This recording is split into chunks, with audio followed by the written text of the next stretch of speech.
మంది ఎదురు చూశారు. నేను నా ప్రయాణం ఎప్పుడైతే మొదలైందో చాలా మంది జిల్లా వ్యాప్తంగా గత 5 సంవత్సరాలుగా జనసేన పార్టీ బడుగు బలహీన వర్గాలకి చాలా మంచి ప్రాధాన్యత ఇస్తుందని, మహిళలకి ప్రాధాన్యత ఇస్తుందని, మరి మా గళం ఏదైతే ఉందో అది చట్టసభల్లో వినిపించే విధంగా జనసేన పార్టీ ఒక ప్లాట్ఫామ్ అవుతుందని బలంగా నమ్మి గత 5 సంవత్సరాలుగా కష్టపడి పనిచేయడం జరిగింది. ఒక కేబినెట్ హోదా చేసినటువంటి నేను మరి రాష్ట్ర కార్యదర్శిగా పదవి ఇచ్చినప్పటికీ దానికి తల వంచి వాళ్ళు ఇచ్చిన ప్రతి అసైన్మెంట్ నేను కంప్లీట్ చేయడం జరిగింది. మరి పవన్ కళ్యాణ్ గారు చుట్టూ ఉంటే క్వార్టరీ ఏదైతే ఉందో ఒక 4 ఉంటారు. అది హరిప్రసాద్, చక్రవర్తి, మరి ఒక కల్నల్ అని ఒకతను ఉంటాడు, అదేవిధంగా కేకే, వీళ్ళందరూ కలిసి ఆయన దగ్గరికి వెళ్ళనీయకుండా చాలా జాగ్రత్తగా ప్లాన్ చేసుకుంటారు. మాలాంటి మహిళలని బడుగు బలహీన వర్గాలకు సంబంధించిన వాళ్ళని పవన్ కళ్యాణ్ గారి దగ్గరికి వెళ్ళి రూట్ లెవెల్లో ఏ సమస్యలు ఉన్నాయో వాటిని చెప్పనీయకుండా చూస్తారు. మరి నాదెండ్ల మనోహర్ అనే వ్యక్తి తన సొంత వర్గాన్ని మెయింటైన్ చేస్తూ మరి తెలుగుదేశం పార్టీకి ఒక కోవట్టుగా ఉండి ఈ రోజు 21 సీట్లతోటి జనసేన పార్టీ ముందుకెళ్తుందంటే దానికి నైతిక బాధ్యత ఈ రోజు నాదెండ్ల మనోహర్ది. అటువంటి వ్యక్తి టోల్ గేట్ ని బద్దలు కొడతానని నేను బయటికి రావడం జరిగింది 4 రోజుల క్రితం. మరి నాకు జరిగిన అవమానాలని నేను ప్రెస్ ముందు, మీడియా ముందు ముఖంగా మీ అందరికీ, ప్రజలందరికీ చేరువయ్యే ప్రయత్నం నేను చేశాను.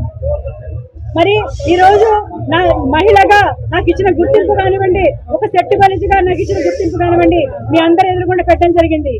ఏ రోజు ఒక సెక్యూరిటీ గార్డ్ తో కూడా బయటికి వెళ్ళు అని చెప్పించుకునే స్టేజ్ లో జనసేన పార్టీ ఉంది. 8 అంచెల భద్రతతో లోపలికి వెళితే ఒక డాన్, ఒక దావూద్ ఇబ్రహీం, ఒక ఏంటంటారు, ఒక అండర్ గ్రౌండ్ ఏదో మెయింటైన్ చేసినట్టుగా ఆ ఆఫీస్ అంతా ఉంటది. భయంగా లోపలికి వెళ్ళవలసి ఉంటది. చాలా మంది ఈ రోజు జనసేన సోదరులు అడుగుతున్నారు, 5 సంవత్సరాల నుంచి మీకు తెలియలేదా? టికెట్ కోసం వచ్చారు, ఈ రోజు వెళ్ళిపోతున్నారు. రాష్ట్ర కార్యదర్శి పదవి ఇచ్చినప్పుడు మీకు తెలియదా అని అడుగుతున్నారు. టికెట్ కోసమే వచ్చాను. నేను ఒక రాష్ట్ర కేబినెట్ హోదా చేసి వచ్చిన వ్యక్తిని, టికెట్ కోసమే వచ్చాను. దురదృష్టం ఏంటంటే టీడీపీ, వైసీపీ పార్టీల్లో ఈ క్వశ్చన్ ఉండదు. వాళ్ళు వచ్చి వెళ్ళిపోయినా సరే, చాలా మంది పార్టీలు వచ్చి వెళ్ళిపోయినా సరే టికెట్ కోసం వచ్చారు వెళ్ళిపోయారనే క్వశ్చన్ ఉండదు.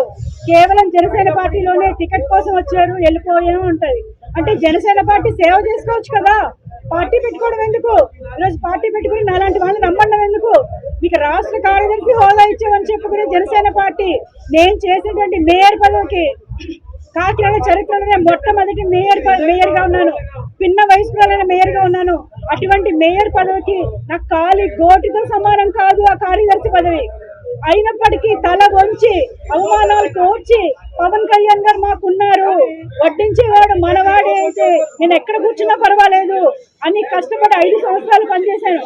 నేను, నా భర్త ఇద్దరం కలిసి రాష్ట్ర వ్యాప్తంగా చాలా చోట్లకి తిరిగాము, చాలా చోట్ల కష్టపడి పనిచేసాము.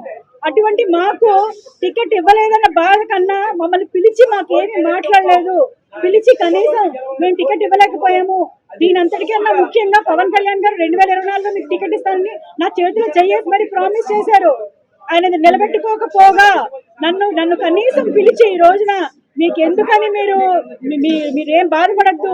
సమస్య లేని ఇల్లు ఉండదు, పరిష్కారం లేని సమస్య ఉండదు. బంధాలు గొప్పవి, బాధలు చిన్నవి. మీ సమస్యని మేము పరిష్కరిస్తాం. రండి, మాట్లాడుకుందాం.